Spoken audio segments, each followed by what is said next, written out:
Hello दोस्तों, JSSC परीक्षा में एक बार फिर से आपका स्वागत है।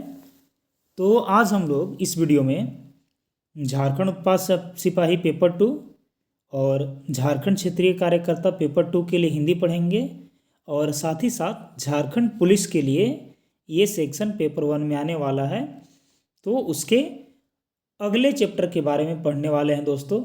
ठीक है, इस चैप्टर का नाम है चैप्टर नंबर 4 आत्मकथ्य। ठीक है, आत्मकथ्य को लिखे हैं जयशंकर प्रसाद। तो सबसे पहले हम लोग कवि परिचय के साथ चैप्टर को आरंभ करेंगे। देखिए, कवि का नाम है जयशंकर प्रसाद। जयशंकर प्रसाद का उपनाम है कलाधर या रससीद। ठीक है, जयशंकर प्रसाद का जो उपनाम है वह क्या है? कलाधर या रससीद है। जयशंकर प्रसाद का जन्म हुआ था 30 जनवरी 1889 को। जयशंकर प्रसाद का जन्म कब हुआ था दोस्तों?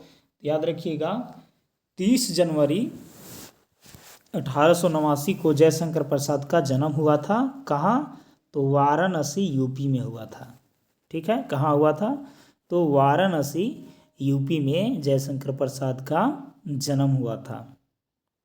इनकी मृत्यु हुआ था 1937 में 48 वर्ष की अवस्था में। ठीक है, इनका जो काव्य प्रवृत्ति है, जयशंकर प्रसाद का जो काव्य प्रवृत्ति है वह है छायावादी। जयशंकर प्रसाद का काव्य प्रवृत्ति क्या है? तो याद रखिएगा, जयशंकर प्रसाद का काव्य प्रवृत्ति छायावादी है। जयशंकर प्रसाद का पिता का नाम है देवी प्रसाद साहू। जयशंकर प्रसाद का पिता का क्या नाम है? तो देवी प्रसाद साहू। और बड़ा भाई का नाम है शंभू रत्न। ठीक है, तो जयशंकर प्रसाद का पिता का नाम है देवी प्रसाद साहू और बड़ा भाई का नाम है शंभू रत्न।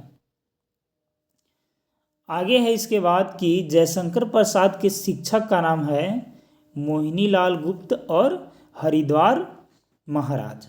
हरिद्वार महाराज जयशंकर प्रसाद के संस्कृत के टीचर रहे थे। आगे है, जयशंकर प्रसाद की 3 शादियां हुई थी। ठीक है, पहला शादी हुआ था विंध्यवासिनी से, ये क्षय रोग से ग्रसित हो गए थे। दूसरा शादी हुआ था सरस्वती देवी से और तीसरा शादी हुआ था कमला देवी से। ठीक है, तो अभी तक हम लोगों ने जयशंकर प्रसाद के बारे में क्या पढ़ा? देखिए, हम लोग जाने अभी कि जयशंकर प्रसाद का उपनाम है कलाधर या रससीद। जयशंकर प्रसाद का जन्म हुआ था 30 जनवरी 1889 को वाराणसी यूपी में। मृत्यु 1937 ईस्वी में हुई थी, 48 वर्ष की अवस्था में। काव्य प्रवृत्ति है इनका छायावादी। कैसे कवि हैं यह? तो याद रखिएगा दोस्तों कि जयशंकर प्रसाद छायावादी कवियों में से एक हैं। ठीक है, 4 कवियों में से। पिता का नाम है देवी प्रसाद साहू और बड़ा भाई का नाम है शंभू रत्न। ठीक है, और इनके शिक्षक मोहिनीलाल गुप्त थे और हरिद्वार महाराज थे। इनकी 3 शादियां हुई थी, क्रमशः विंध्यवासिनी देवी के साथ, सरस्वती देवी के साथ और कमला देवी के साथ। ठीक है, अब हम लोग इनके प्रमुख काव्य कृतियों के बारे में पढ़ेंगे। देखिए, जयशंकर प्रसाद की जो रचना थी उनमें इनकी कुछ काव्य कृतियाँ जो हैं वो बहुत ही महत्वपूर्ण है। ये प्रसिद्ध बुक भी है। ठीक है, जैसे कि याद रखिएगा, चित्राधार। क्या है? चित्राधार। कानन कुसुम, कानन कुसुम, झरना, आंसू, लहर, कामायनी। ठीक है, ये सब जो है ना इनकी रचना है। और कामायनी के लिए जयशंकर प्रसाद को मंगला प्रसाद पारितोषिक भी दिया गया था। कामायनी के लिए जयशंकर प्रसाद को क्या मिला है? तो मंगला प्रसाद पारितोषिक मिला है। ठीक है, और आधुनिक हिंदी के श्रेष्ठ काव्य के रूप में कामायनी को जाना जाता है। आधुनिक हिंदी के श्रेष्ठ काव्य के रूप में किसको जाना जाता है? तो याद रखिएगा, कामायनी को जाना जाता है। हिंदी के श्रेष्ठ नाटक रचयिता कौन है? जयशंकर प्रसाद हैं। हिंदी के जो श्रेष्ठ नाटक रचयिता हैं वह कौन है? जयशंकर प्रसाद है। तो एक बार हम लोग उनके प्रमुख काव्य कृतियों को रिपीट कर लेते हैं, उसके बाद आगे बढ़ेंगे। देखिए, जयशंकर प्रसाद की प्रमुख काव्य कृतियों में आता है चित्राधार, कानन कुसुम, झरना, आंसू, लहर, कामायनी। ठीक है, कामायनी के लिए जयशंकर प्रसाद को मंगला प्रसाद पारितोषिक दिया गया है और इसे आधुनिक हिंदी के श्रेष्ठ काव्य के रूप में माना जाता है। हिंदी के श्रेष्ठ नाटक रचयिता कौन है? तो वो है जयशंकर प्रसाद ही। ठीक है, सबसे ज़्यादा नाटक और सबसे जो प्रसिद्ध नाटक है वो जयशंकर प्रसाद ने ही लिखा है। तो इनके 13 कुछ प्रमुख नाटक हैं। ठीक है, जैसे अजातशत्रु, चंद्रगुप्त, स्कंदगुप्त, ध्रुव स्वामिनी, जन्मजय का नाग यज्ञ, राजश्री, विशाख, एक घूंट, कामना, करुणालय, कल्याणी, परिणय और अग्निमित्र सज्जन। ठीक है, तो ये सभी इनका नाटक है। कौन कौन है एक बार रिपीट कर लीजिए, याद रखिएगा। अजातशत्रु, चंद्रगुप्त, स्कंदगुप्त, ध्रुव स्वामिनी, जन्मजय का नाग यज्ञ, राजश्री, विशाख, एक घूंट, कामना, करुणालय, कल्याणी, परिणय और अग्निमित्र सज्जन। इनकी महत्वपूर्ण कहानियाँ कौन कौन सी है? तो आकाशदीप, आंधी, इंद्रजाल, छाया, प्रतिध्वनि। इनकी महत्वपूर्ण कहानी याद रखिएगा, आकाशदीप, आंधी, इंद्रजाल, छाया और प्रतिध्वनि। आगे है प्रमुख उपन्यास। ठीक है,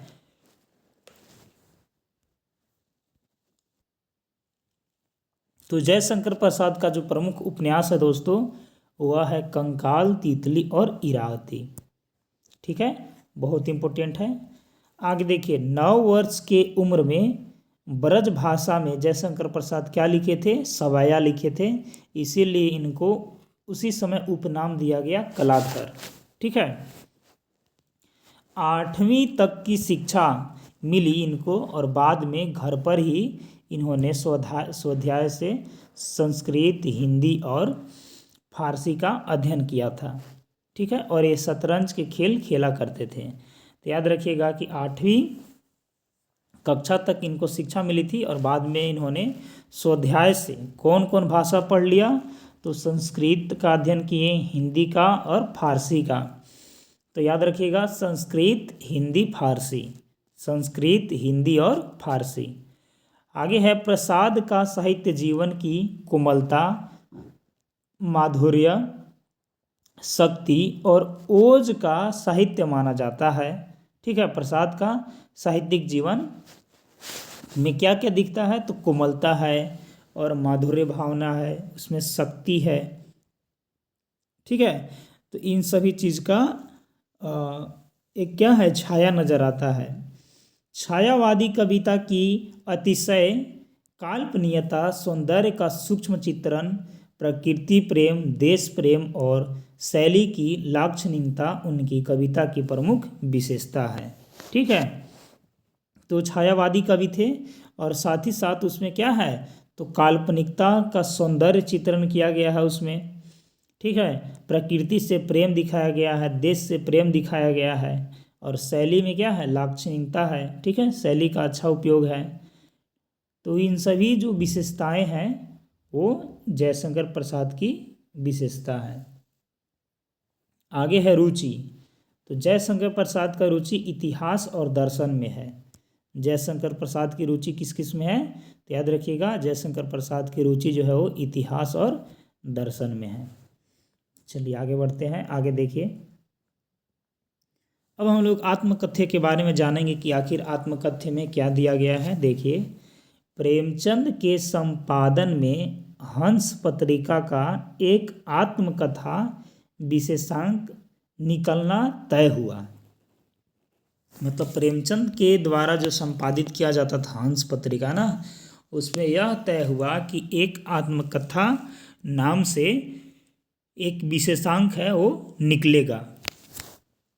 प्रसाद जी के मित्रों ने आग्रह किया कि वे भी आत्मकथा लिखें। जितने भी जयशंकर प्रसाद के मित्र थे उन सभी ने जयशंकर प्रसाद से भी बोला कि आप भी एक आत्मकथा लिखें। प्रसाद जी इसे सहमत न थे, माने प्रसाद जी जो थे ना इससे सहमत नहीं थे, माने वो आत्मकथा लिखने में सहमत नहीं थे उन लोग के साथ। इसी असहमति के तर्क से पैदा हुई है कविता जिसका नाम है आत्मकथ्य। ठीक है, तो उसी समय जो परिस्थिति ऐसा असहमति के साथ जो तर्क पैदा हुआ था उसी से आत्मकथ्य जन्मा है। ठीक है, लिखा गया है। यह कविता पहली बार 1932 में हंस के आत्मकथा विशेषांक में प्रकाशित हुई थी।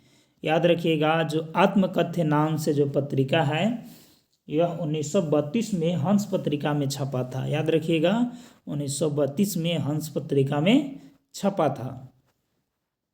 छायावादी शैली में लिखी गई इस कविता में जयशंकर प्रसाद ने जीवन के यथार्थ एवं अभाव पक्ष की मार्मिक अभिव्यक्ति की है। ठीक है, तो चूंकि जयशंकर प्रसाद कैसे कवि हैं, तो छायावादी प्रकृति के कवि हैं और इसमें जयशंकर प्रसाद ने जो भी जयशंकर प्रसाद का जीवन में उस समय अभाव था उसका क्या किए हैं, तो मार्मिक चित्रण किए हैं। ठीक है, अभिव्यक्ति उसी का किए हैं। आगे है इसके बाद कि छायावादी सूक्ष्मता के अनुरूप ही अपने मनोभावों को अभिव्यक्त करने के लिए जयशंकर प्रसाद ने ललित, सुंदर एवं नवीन शब्दों और बिंबों का प्रयोग किया गया है इसमें। आगे है कि इन्हीं शब्दों एवं बिंबों के सहारे उन्होंने बताया है कि उनके जीवन की कथा एक सामान्य व्यक्ति के जीवन की कथा है। ठीक है, जैसे अन्य कवि अपनी आत्मकथा में अपने बारे में बढ़ा चढ़ा कर लिखे थे। ठीक है, उसके बनिस्पत जो है जयशंकर प्रसाद जो है ये अपने बारे में बोले कि जैसा एक आम जिंदगी का जो आत्मकथा होता है ना, वैसा ही जो आत्मकथा है वो मेरे जीवन का ही है, एक सामान्य मने आत्मकथा है। इसमें ऐसा कुछ भी नहीं है जिसे महान और रोचक मानकर लोग वाह वाह करेंगे। कुल मिलाकर इस कविता में एक तरफ कवि द्वारा यथार्थ की स्वीकृति है तो दूसरी तरफ एक महान कवि की विनम्रता भी है। मतलब कुल मिलाकर के इसमें देखा जाएगा तो इस कविता में क्या है, यथार्थ की स्वीकृति है, माने कवि जो है खुद को स्वीकृत करता है कि मेरा जीवन एक आम जीवन जैसा है। और दूसरी तरफ देखा जाए तो एक महान कवि जो है कि अपने बारे में विनम्रतापूर्वक बातें लिखता है, यानी कि इसमें क्या है, तो महान कवि की विनम्रता भी इसमें दिखाया गया है। ठीक है, चलिए आगे देखिए। इस कविता में कवि ने अपनी आत्मकथा न लिखने के कारण को बताया है। ठीक है, कि आखिर जयशंकर प्रसाद उस समय अपना आत्मकथा क्यों नहीं लिखी, इसको बारे में बताए हैं। कवि का जीवन दुखों से भरा है, उसके जीवन में प्रिय प्रेम भी स्वप्न की तरह मधुर और क्षणिक रहा है। चूँकि कवि का जीवन जो है क्या है, दुखों से भरा हुआ है। ठीक है, तो उनके जीवन में जो प्रेम भी है ना वो थोड़े से पल के लिए है या एक स्वप्न की तरह है। आगे है कि अपने जीवन में कुछ भी विशेष अथवा सुखद न होने के कारण वो अपनी आत्मकथा नहीं कहना चाहते। अब चूँकि क्या है कि जयशंकर प्रसाद के जीवन में ऐसा वो सोचते हैं जयशंकर प्रसाद कि मेरे जीवन में कुछ भी ऐसा विशेष चीज़ नहीं है या सुखद घटना भी नहीं है कि मैं अपने आत्मकथा को लोगों के साथ बांटूं। चलिए अब हम लोग चैप्टर को शुरू करेंगे। देखिए कविता कुछ इस प्रकार है कि मधुप गुनगुनाकर कह जाता कौन कहानी अपनी, यह मुरझाकर गिर रही पत्तियां देखो कितनी आज घनी। इस गंभीर अनंत नीलिमा में असंख्य जीवन इतिहास यह लो करते ही रहते हैं अपने व्यंग मलिन उपहास। तब भी कहते हो कह डालूं दुर्बलता अपनी बीती। मतलब कई बोलते हैं कि क्या मैं अपने आप पर दुर्बलता जो बीता है वो सब बात कह दूं अपने आत्मकथा में।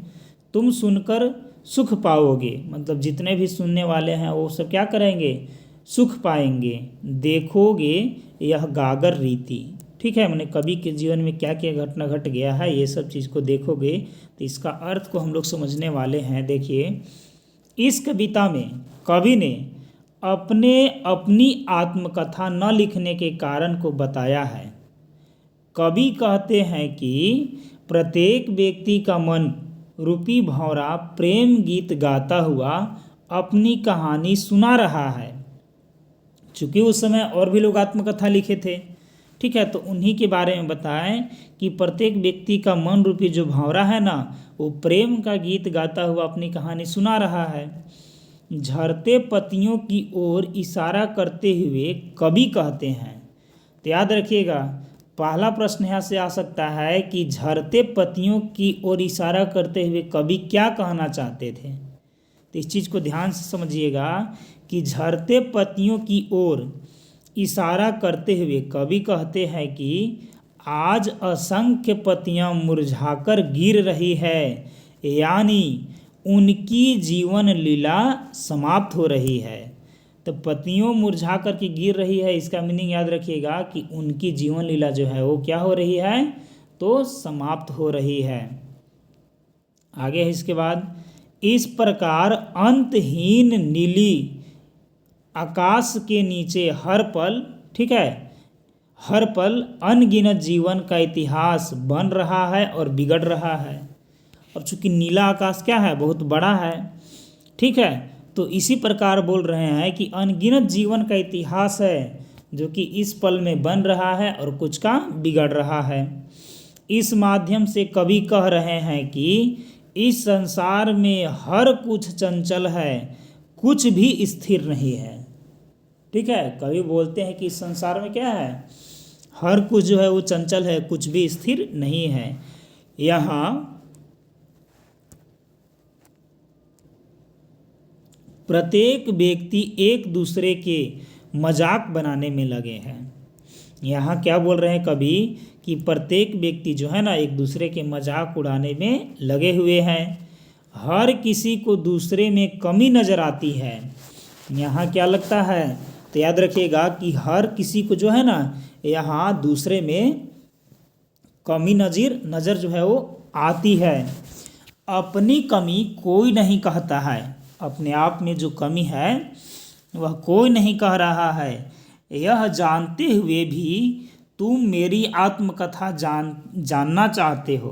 देखिए, जैसे कि कभी सोच रहे हैं कि अभी तो हर कोई जो है दूसरे की कहानी सुन करके दूसरे में कमी ढूंढ रहा है, उसका मजाक उड़ा रहा है, ठीक है। तो फिर कवि बोलते हैं कि यह सब जानते हुए भी तुम मेरी आत्मकथा जानना चाहते हो। कवि कहता है कि यदि वह उन पर बीती हुई कहानी वह सुनाते हैं तो लोगों को उससे आनंद तो मिलेगा।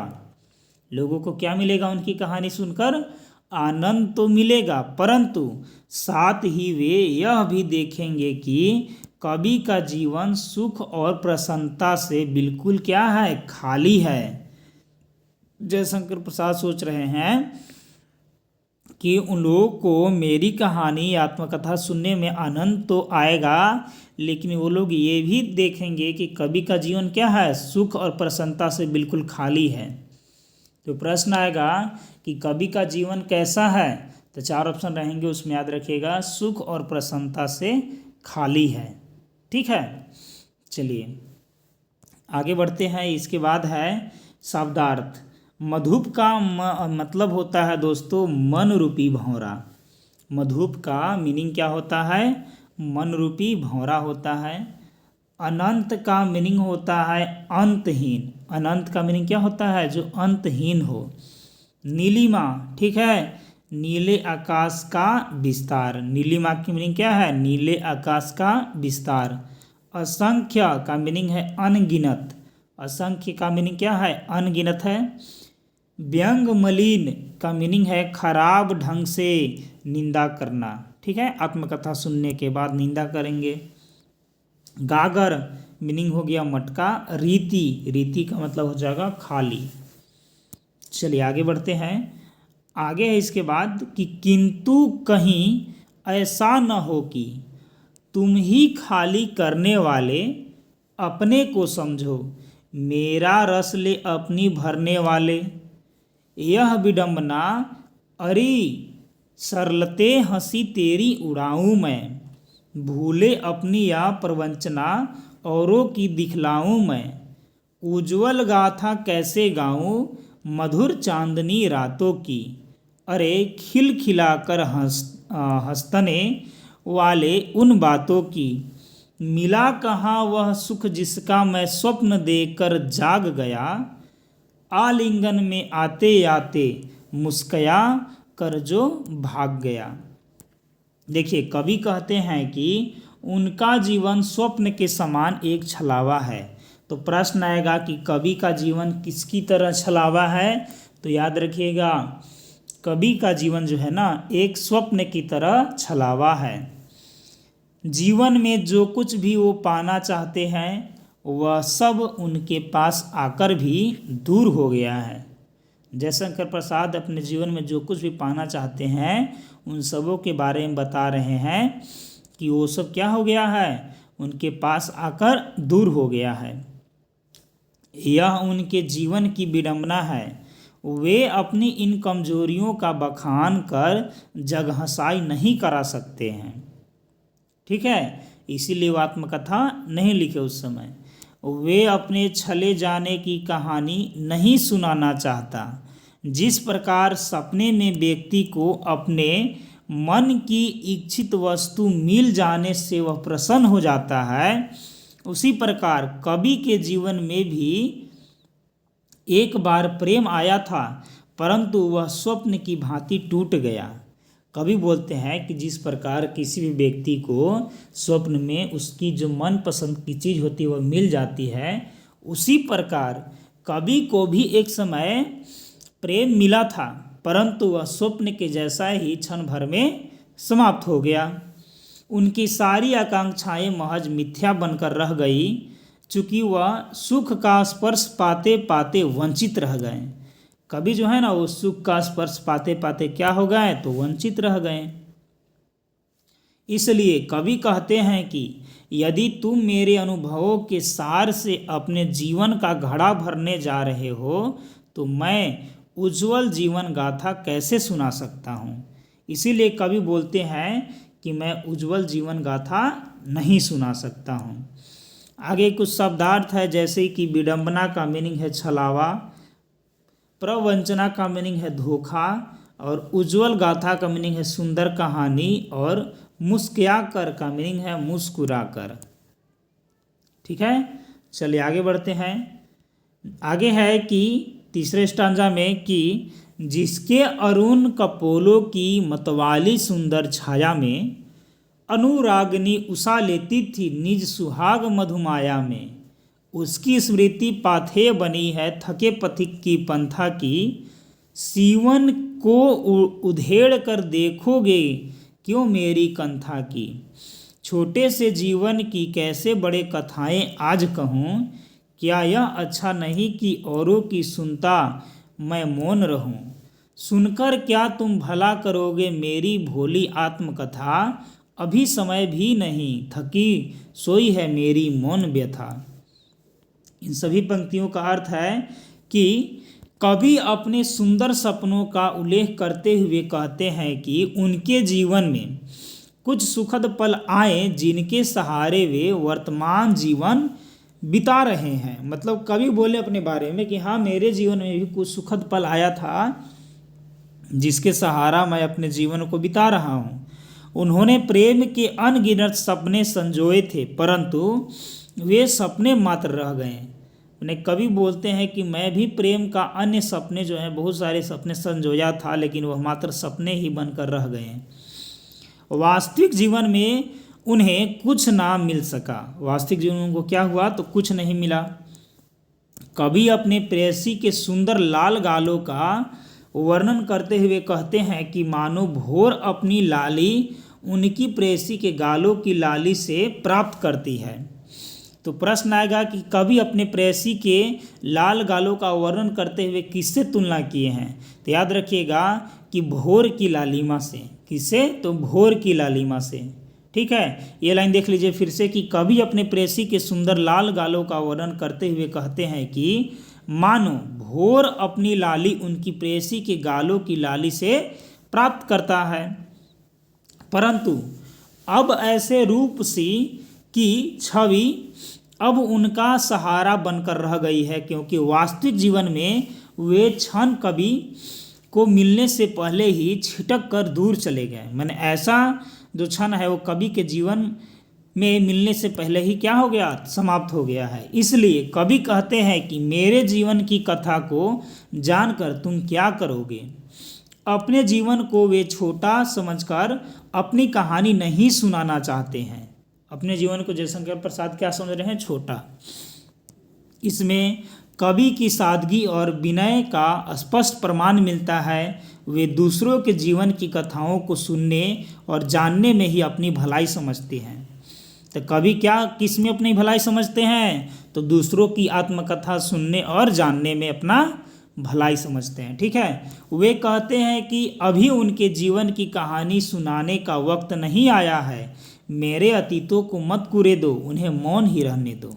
ठीक है, अब यहाँ पास अरुण का मीनिंग है दोस्तों लाल, कपोल का मीनिंग है गाल, अनुरागनी का मीनिंग है प्रेम करने वाली, उषा का मीनिंग है भोर, स्मृति का मीनिंग है याद, और पाथेय का मीनिंग है सहारा, पंथक मीनिंग है राह, कंथक मीनिंग है अंतर्मन, और मौन का मीनिंग है चुप्पी। ठीक है, चलिए तो यहाँ पास और भी उसी प्रकार से दिया हुआ है।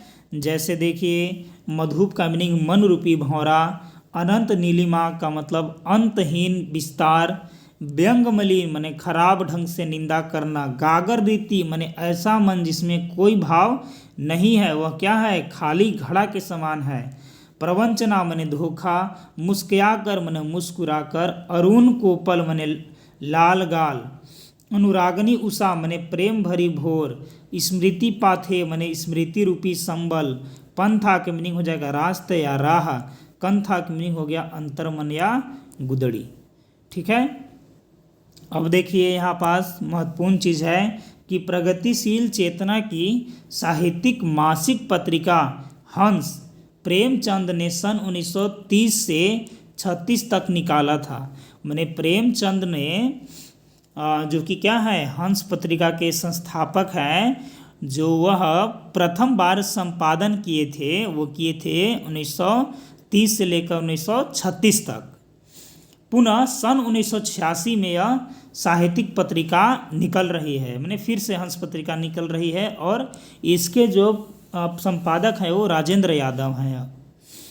बनारसी दास जैन कृत्य अर्धकथानक हिंदी की पहली आत्मकथा मानी जाती है। इसकी रचना सन 1641 में हुई और यह पदात्मक है, माने पद के रूप में है। तो याद रखिएगा कि प्रथम आत्मकथा किसके द्वारा लिखा गया है? तो बनारसी दास जैन के द्वारा। हिंदी का प्रथम आत्मकथा किसके द्वारा लिखा गया है? तो बनारसी दास जैन के द्वारा। इसका क्या नाम है? अर्धकथानक। इसका क्या नाम है? अर्धकथानक। इसका क्या नाम है दोस्तों? तो याद रखिएगा अर्धकथानक। कब यह रचा गया? तो 1641 में। कब रचा गया? तो 1641 में। ठीक है, आत्मकथा का एक अन्य रूप भी इस प्रकार है, जैसे कि मैं वह खंडर का भाग लिया फिरता हूँ, मैं रोया इसको तुम कहते हो गाना। मैंने मैं अपने बारे में कहानी कह दिया तो तुम इसको गाना समझ रहे हो। मैं फूट पड़ा तुम कहते हो छंद बनाना, क्यों कभी कहकर संसार मुझे अपनाए, मैं दुनिया का हूँ एक नया दीवाना। मैं दीवानों का वेश लिए फिरता हूँ, मैं मादकता निःशेष लिए फिरता हूँ, जिसको सुनकर जग झूम झुके लहराए, मैं मस्ती का संदेश लिए फिरता हूँ। ठीक है, तो आत्मकथा परिचय एक जो है वो कवि बच्चन जी लिखे हैं।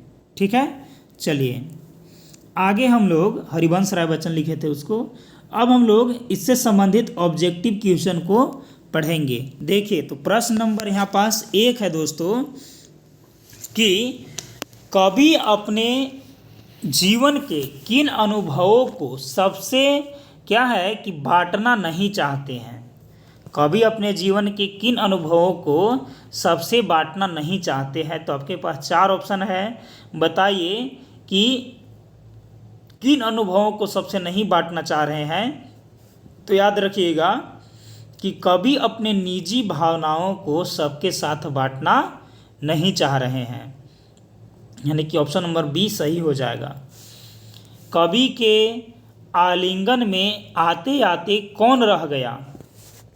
ठीक है, तो कवि के आलिंगन में कौन आ रही थी? तो प्रेमिका। तो आते आते वह रह गई, यानी कि प्रेमिका हो जाएगा इसका सही आंसर। कविता में थका हुआ पथिक कौन है? कविता में थका हुआ जो पथिक है वह कौन है? याद रखिएगा, कविता में थकी हुई जो पथिक है वह है कवि। कौन है? कवि। कवि के सरल स्वभाव के कारण किसने धोखा दिया है? बताइए, कवि के सरल स्वभाव के कारण ऐसा क्या लग रहा है कि किसने धोखा दिया है? तो प्रेमिका ने। किसने? प्रेमिका ने। आगे है, मुरझाकर गिर रही पत्तियां किसकी प्रतीक मानी गई है चैप्टर में? ठीक है, याद रखिएगा, निराशाओं का प्रतीक माना गया है इसे। कवि ने अब तक कैसा जीवन जिया है? कवि ने अब तक कैसा जीवन जिया है? तो दुखदाई जीवन कवि ने अब तक जिया है।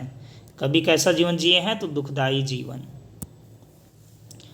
कवि अपनी आत्मकथा लिखने के बजाय क्या करना चाहता है? कवि अपना आत्मकथा लिखने के बजाय क्या करना चाहता है? दूसरों की आत्मकथा को सुनना चाहते हैं। क्या चाहते हैं? दूसरों की आत्मकथा को जानना या सुनना चाहते हैं। आगे है कि कवि का दाम्पत्य जीवन कैसा है? कवि का दाम्पत्य जीवन बताइए कैसा है? सुख से भरा है, दुख से भरा है, क्लेश से भरा है कि बहुत अच्छा है? तो कवि का जो दाम्पत्य जीवन है ना वो दुखदायी जीवन है। ठीक है, आगे है, कवि अपने किस स्वभाव को दोष नहीं देना चाहते हैं? ठीक है, तो वो सरल स्वभाव को दोष देना नहीं चाहते हैं कवि। कवि ने खाली घड़ों से किसकी ओर इशारा किया है? ठीक है, कवि ने खाली घड़ों से किसकी ओर इशारा किया है? तो असफल जीवन का इशारा किए हैं, खाली घड़ों की ओर इशारा करते हुए। कवि के जीवन की गागर कैसा है? कवि के जीवन के जो गागर है वह बताइए कि कैसा है? तो कवि के जीवन का गागर जो है ना वो क्या है? याद रखिएगा, खाली है। क्या है? खाली है। चलिए आगे बढ़ते हैं। कवि ने अपने मन को किसका रूप दिया है? कवि ने अपने मन को किसका रूप दिया है? तो मन को भंवरे के समान माना है, तो भंवरे का रूप दिया है। ठीक है, आगे है कि कवि के जीवन के सारे दुख दर्द और अभाव अब कैसा है? तो मौन है तो उसको मौन ही रहने दो। कवि बोल रहे हैं कि अभी जब मौन है तो उसको मौन ही रहने दो। आगे है कि गहरे नीले आकाश में अनगिनत लोगों ने क्या लिखे हैं? तो गहरे नीले आकाश में अनगिनत लोगों ने आत्मकथा लिखे हैं। क्या लिखे हैं? आत्मकथा। जयशंकर प्रसाद ने किस कक्षा तक शिक्षा जो है वो ग्रहण किए थे? ठीक है, तो किस कक्षा तक शिक्षा उनको मिल पाया था? तो याद रखिएगा 8वीं कक्षा तक। जयशंकर प्रसाद का जन्म कब हुआ था? तो जयशंकर प्रसाद का जन्म हुआ था 1889 में। आगे है, जयशंकर प्रसाद का जन्म जो है वो कहाँ हुआ था? जयशंकर प्रसाद का जन्म कहाँ हुआ था? वाराणसी यूपी में 1889 में। जयशंकर प्रसाद ने शिक्षा कहाँ ली थी? जयशंकर प्रसाद ने शिक्षा कहाँ ली थी? याद रखिएगा, 8वीं तक की शिक्षा जयशंकर प्रसाद ने काशी के क्वींस कॉलेज से लिए थे। काशी के क्वींस कॉलेज से लिए थे। आगे है, जयशंकर प्रसाद द्वारा रचित नाटक इनमें से कौन से हैं? तो चंद्रगुप्त भी है, धुरस्वामी भी है, अजातशत्रु भी है, स्कंदगुप्त, यानी कि ये सभी जो है वो सही हैं। आगे है कि आत्मकथ्य कविता की प्रवृत्ति कैसी है? आत्मकथ्य कविता की प्रवृत्ति कैसी है? तो छायावादी है। कैसी है? छायावादी है। जयशंकर प्रसाद की मृत्यु बताना है कि कब हुई थी? तो 1937 में हुई थी। आत्मकथ्य में कवि जयशंकर प्रसाद ने किन कारणों का वर्णन किया है? किन कारणों का बताइए कि वर्णन किए हैं उसमें? तो अपनी आत्मकथा न लिखने के कारणों का वर्णन किए हैं, यानी कि ऑप्शन नंबर जो डी है, अपनी आत्मकथा को न लिखने के कारण, ये सही हो जाएगा। आगे है 23 नंबर के सवाल कि किसके नीचे हर पल अनगिनत जीवन का इतिहास बन रहा है और बिगड़ रहा है? ठीक है, तो याद रखिएगा, अंतहीन नीले आकाश के नीचे, अंतहीन नीले आकाश के नीचे, ऑप्शन नंबर बी सही हो जाएगा इसका। आत्मकथ्य किस कवि की कविता है? आत्मकथ्य जो है वो किस कवि की कविता है? तो जयशंकर प्रसाद की है। जयशंकर प्रसाद ने घर पर किन भाषाओं को स्वाध्याय से अध्ययन किया था? तो याद रखिएगा, हिंदी, संस्कृत और फारसी, यानी कि ये सभी का। आगे है इसके बाद कि जयशंकर प्रसाद की प्रमुख कहानी संग्रह है। जयशंकर प्रसाद की प्रमुख कहानी संग्रह है, तो याद रखिएगा आकाशदीप। ठीक है, आकाशदीप में स छूट गया है दोस्तों, आकाशदीप, आंधी, इंद्रजाल, यानी कि ये सभी। जयशंकर प्रसाद किस प्रवृत्ति के कवि माने जाते हैं? तो जयशंकर प्रसाद छायावादी प्रवृत्ति के कवि माने जाते हैं, छायावादी। आगे इसके बाद कि प्रथम पद में मन की तुलना किससे की गई है? प्रथम पद में जो मन की तुलना है दोस्तों, किससे की गई है? तो भंवरे से। मन को भंवरे के समान चंचल बताया गया है। जयशंकर प्रसाद की प्रमुख काव्य कृतियाँ कौन सी हैं? चित्राधार, कामायनी, कानन कुसुम, आंसू, झरना, लहर, ये सभी। तो हो जाएगा सही दोस्तों, ये सभी। चलिए आगे है इसके बाद कि कवि का जीवन किसके समान एक छलावा है? कवि का जीवन किसके समान एक छलावा है? तो स्वप्न के समान जो है कवि का जीवन भी छलावा है। किस रचना के लिए जयशंकर प्रसाद को मंगला प्रसाद पारितोषिक पुरस्कार दिया गया? किस रचना के लिए कवि जयशंकर प्रसाद को मंगला प्रसाद पारितोषिक उनको दिया गया था? तो याद रखिएगा, उनको कामायनी के लिए मंगला प्रसाद पारितोषिक दिया गया था। किसके लिए? कामायनी के लिए। जयशंकर प्रसाद ने घर पर किसकी शिक्षा जो है वो स्वाध्याय से प्राप्त किए थे? ठीक है, तो किसकी शिक्षा? तो हिंदी, संस्कृत और फारसी। किसकी शिक्षा दोस्तों? हिंदी, संस्कृत और फारसी की शिक्षा। जयशंकर प्रसाद का उपन्यास है तितली, इरावती, कंकाल, ये सभी उपन्यास जयशंकर प्रसाद का है। हंस पत्रिका के प्रथम संस्थापक या संपादक कौन थे? तो याद रखिएगा, मुंशी प्रेमचंद, 1930 से 36 तक, मुंशी प्रेमचंद। जयशंकर प्रसाद की नाटक है चंद्रगुप्त, स्कंदगुप्त, ध्रुव स्वामिनी, ये सभी तो सभी हो जाएगा। कवि अपने जीवन को किसके समान बताता है? कवि अपने जीवन को किसके समान बताता है? तो मुरझाकर गिरती हुई पत्तियों के समान। आगे है कि पहली बार किस पत्रिका में आत्मकथ्य का प्रकाशन जो है वो किया गया था? तो पहली बार हंस पत्रिका 1932 में आत्मकथ्य का प्रकाशन हुआ था। कवि जयशंकर प्रसाद अपनी आत्मकथा न लिखने का मूल कारण क्या मानते हैं? मूल कारण क्या मानते हैं? तो जग हंसाई मानते हैं कि जग वाले लोग मेरी कहानी, आत्मकथा सुन के हंसेंगे। कवि ने अपने प्रेयसी के गालों की तुलना किससे की है? तो कवि ने अपनी प्रेयसी के गालों की तुलना जो है भोर की लालिमा से की है। किससे? भोर की लालिमा से की है। कवि के जीवन किससे खाली है? कवि का जो जीवन है वो किससे खाली है? तो सुख और प्रसन्नता से कवि का जीवन खाली है। जयशंकर प्रसाद को उपन्यास कौन नहीं है? जयशंकर प्रसाद का जो उपन्यास है वो कौन नहीं है? कंकाल और तितली है, तितली और इरावती है, इरावती और कंकाल है, लेकिन गोदान और गबन नहीं है।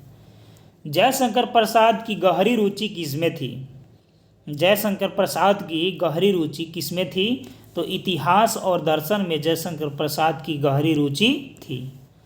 अंत में कवि ने अपने व्यथा को कैसा बताया है? अपनी व्यथा को कवि ने कैसा बताया है? तो मौन बताया है, माने मौन ही रहने दो उसको। ठीक है, तो चलिए दोस्तों, अब हम लोग चैप्टर नंबर 5 जो कि उत्साह और अट नहीं रही कविता है, ठीक है, तो अगले चैप्टर हम लोग उसका डिस्कशन करेंगे। तो चलिए मिलते हैं हम लोग अगले वीडियो में, तब तक के लिए धन्यवाद।